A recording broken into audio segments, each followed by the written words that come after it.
네, 법무부 산하의 법무검찰개혁위원회가 검찰총장의 권한을 축소하라는 권고안을 냈습니다. 총장의 구체적 수사 지휘권을 없애서 고검에 분산시키자는 내용입니다.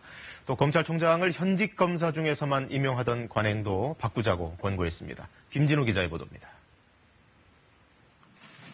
이번 권고안의 핵심은 지나치게 권한이 집중된 검찰총장에 대한 견제라고 개혁위는 밝혔습니다. 먼저 검찰청법을 개정해 총장의 구체적 수사 지휘권을 폐지하고 이 권한을 6개 고등검찰청 검사장에게 분산시키자고 했습니다.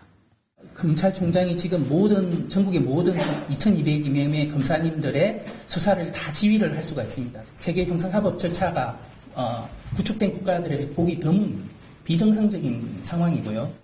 현재는 일선 수사팀이 주요 사건의 기소 여부나 구속영장 청구 같은 세세한 수사 과정을 총장 승인을 받아 진행하는데 고등검사장이 서면으로만 지휘하는 게 바람직하다고 권고한 겁니다.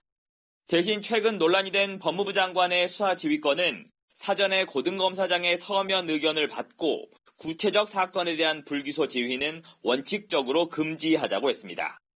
검사 인사 시 장관이 총장의 의견을 받는 절차를 바꾸자는 건의도 나왔습니다. 법무부 장관이 검찰총장 의견을 들어야 한다는 현행법을 고쳐 검찰인사위의 의견을 듣고 총장은 검찰인사위의 서면 의견을 내라는 내용입니다.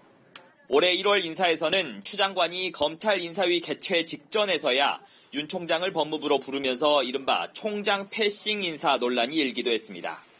따라서 이번 주 중 법무부가 검사장급 10곳에 대한 인사를 단행할 예정인 가운데 장관이 검찰총장의 의견을 어떻게 반영할지 주목됩니다.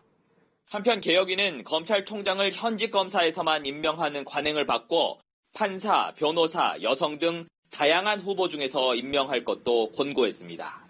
KBS 뉴스 김진호입니다.